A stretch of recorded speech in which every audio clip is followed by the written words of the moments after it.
एक बार की बात है, एक छोटे से पर्वतीय गांव में भीमलाल नाम का एक किशोर रहता था। वह साधारण किसान परिवार का था, पर भीतर से बेचैन और प्रश्नों से परिपूर्ण। वह बार बार सोचता, क्यों लोग तप और पूजन करते हैं पर उनकी आंखों में वही बेचैनी रहती है। क्या नाम जप असल में कुछ बदलता है या केवल भाषण मात्र है। गांव के निकट एक प्राचीन पीपल का पेड़ था, जिसे लोग देव पीपल कहते थे कि रात में पेड़ के नीचे एक वृद्ध साधु आते और कुछ लोग रात का समय वहीं बैठकर उनसे उपदेश लेते। भीमलाल भी कई रातें वहां गया, पर साधु से मिलने की इच्छा के साथ नहीं। वह चाहता था सत्य का अनुभव करे, न कि बहस में उलझे। एक रात वह पीपल के नीचे बैठा तो वृद्ध साधु चुपचाप आए और पास बैठ गए।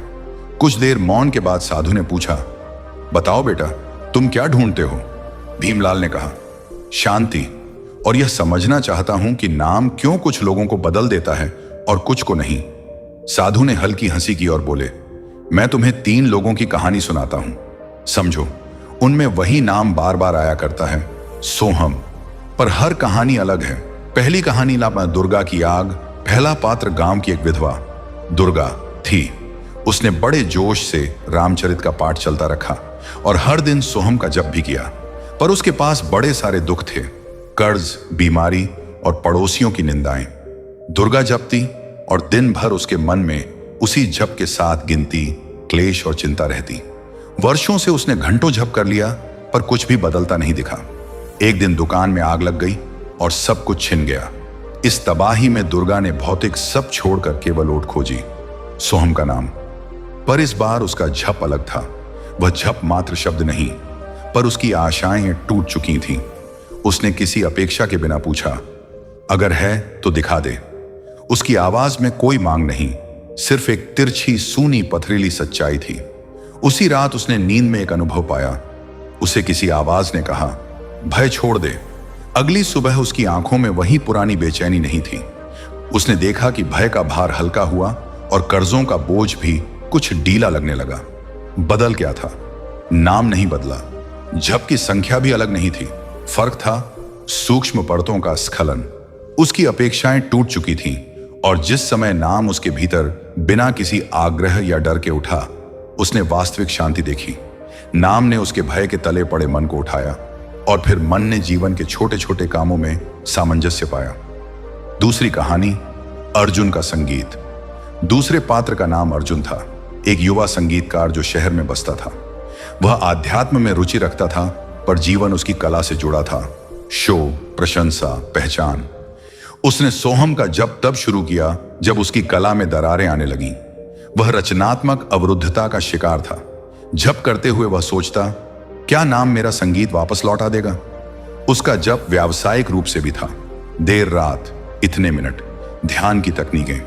एक दिन संगीत समारोह में उसने गलती कर दी और लोग हंसे। अपमान के बाद वह एकांत में गिर गया। वहां उसने जप किया, पर इस बार शब्दों के पीछे उसका सारा अहंकार टकराया। उसे लगा पहचान चली जाएगी, और तभी संगीत में एक अकारण बदलाव आया। उसने बिना किसी कोशिश के एक ताल सुना जो पहले नहीं आया था। वह ताल उसके भीतर से निकला। समझ आया कि नाम ने अहंकार को छेदा नहीं, पर टकराव में जनता स्वरूप बदल गया। नाम ने उसकी चिंता से ध्यान हटाकर रचनात्मक स्रोत तक पहुंचाया। धीरे धीरे अर्जुन का संगीत सहज हो गया। अब वह नाम का उपयोग अपने प्रदर्शन के लिए नहीं कर रहा था। नाम उसकी रचना का सह अंततः। तीसरी कहानी, नीलम का अनपेक्षित दान। तीसरी कथा थी नीलम की, एक साधारण लड़की जो कठोर परिश्रम करती पर बहुत उदास रहती। वह भौतिक सुखों में उलझी नहीं, पर भीतर की शून्यता उसे खाती थी। उसने कभी कठोर जप न किया था, बस कभी कभार चली गई घर की कामधाम में सोहम का स्मरण आ जाता।